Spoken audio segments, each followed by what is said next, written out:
나약해 씨 다리 골절로 핀 고정 수술을 시행. 목발로 약 2개월을 생활하다 사고 8개월 후 핀 제거 수술을 시행. 보험회사에 보험금을 청구하는데 고객님, 사고 8개월 후 핀 제거 수술을 시행한 것은 보험금 지급이 안 됩니다. 뭐? 이런! 한 걸음의 영업소에 찾아온 나약해 씨는 본인의 보험과 남편의 보험이 왜 다른지에 대해 설명을 요청하는데 상해 의료비는 뭐고 상해 입원 의료비는 무엇인지 나약해 씨에게는 너무 어려운 얘기. 2년 전 나약해 씨의 남편은 교통사고로 얼굴과 머리를 다치고 팔이 부러져 병원에 2달간 입원을 했습니다. 치료를 다 받고 보험회사에 청구를 했으나 네? 교통사고라 의료비 지급이 안 된다고요?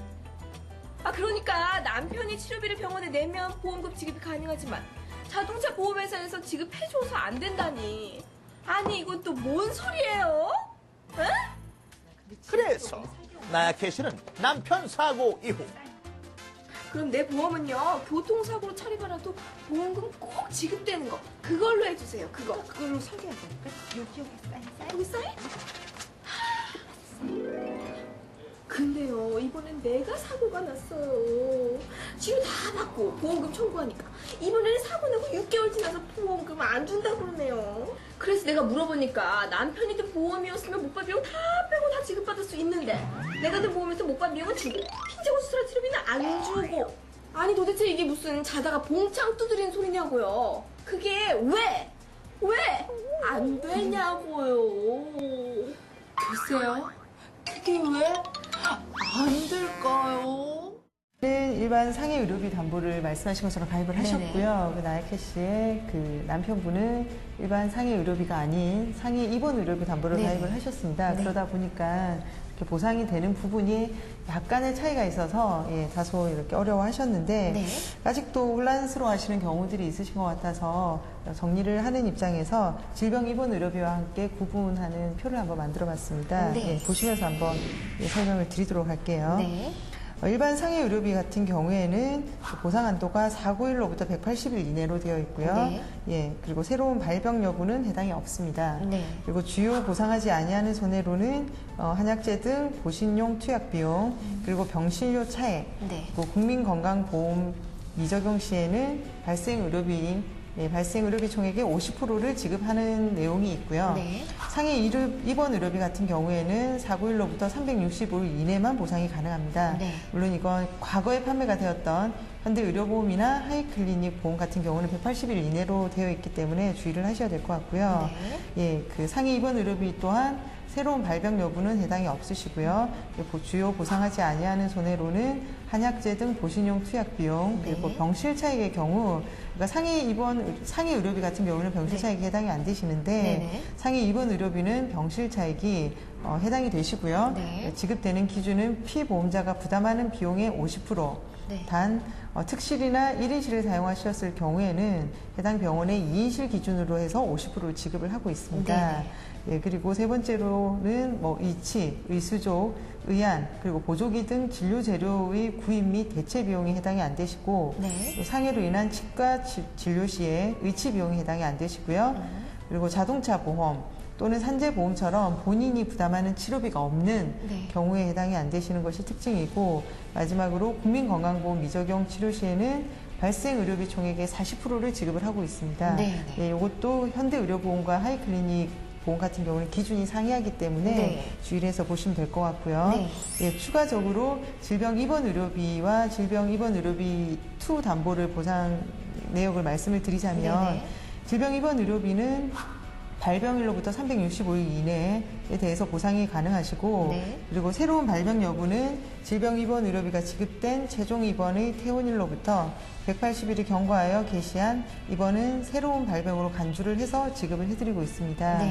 보상하지 아니하는 손해는 앞서 말씀드린 상해 입원 의료비와 거의 대동소이하고요. 단지 치과의 경우에는 치과 질환은 다 해당이 안 되시는 걸로 보상하는 손해가 되어 있고요. 네. 그리고 질병 입원 의료비 2의 경우에는 또 질병 입원 의료비 담보와 다르게 네. 발병일로부터 180일 이내 발생한 치료에 대해서만 해당이 되시고 새로운 발병 여부는 질병 입원 의료비와 동일하십니다. 네. 그리고 보상하지 아니하는 손해는 한약재 등 보신용 투약 비용 동일하게 해당이 안 되시는데 네. 이 상품은 병실료 차액은 지급이 안 되십니다. 네. 지급이 안 되시고 나머지 질병 입원 의료비 담보와 동일하시고요. 네. 그리고 국민건강보험 미적용 치료시는 발생 의료비 총액의 30%를 지급하는 것이 다른데 이것이 다 뭐 보상하지 하는 손해 전부는 아니고요. 네네. 상기 이후에 보상하지 아니하는 손해에 대한 내용은 해당 약관을 참고해서 보시면 좋을 것 같습니다. 네. 그러니까 이 표에서 이제 네. 제일 앞부분 두 가지 설명해 네네. 주신 것만 먼저 비교를 해보면 네. 상해 의료비냐 상해 네. 입원 의료비냐의 가장 큰 차이는 네. 이제 보상 한도, 사고일로부터 보상 한도가 네네.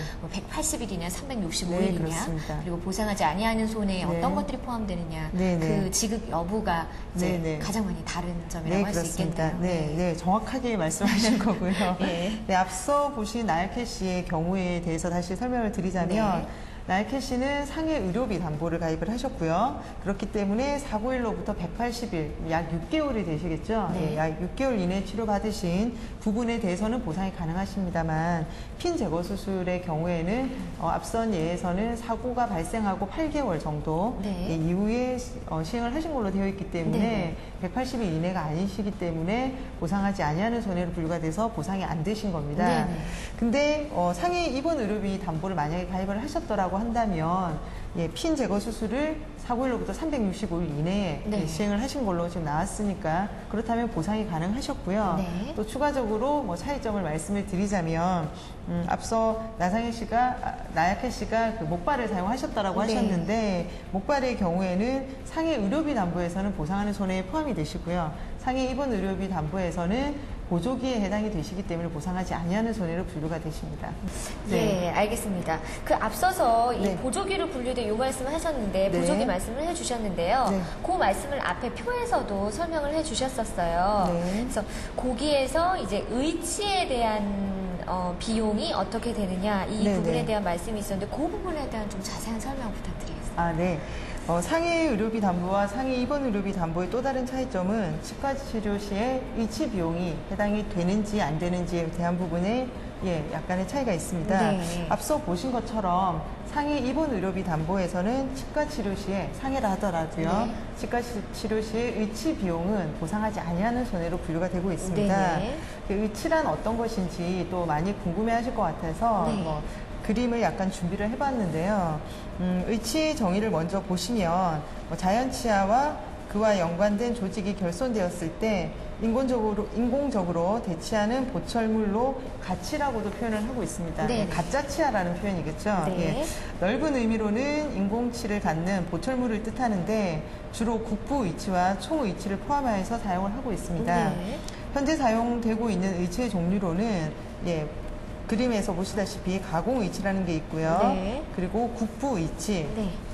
라는 게 있습니다. 네. 여기 국부 이치에는 제가 그 부분 틀니하고 그리고 임플란트에 대한 그림을 준비를 했거든요. 네. 보시면 그림을 보시면 좀 더 쉽게 이해가 가실 것 같고요. 네. 그리고 총의치 네. 우리가 흔히 말하는 틀니죠. 틀니, 틀니의 경우에도 의치에 포함이 되십니다. 네. 틀니 사진이 조금 흉측해 보이기도 하는데요. 네. 이런 것들을 저희가 의치라고 이야기를 하고요. 네. 보통 많이들 아시는 크라운, 네. 일레이 등은 보철 치료로서 의치에 포함이 되질 않습니다. 네.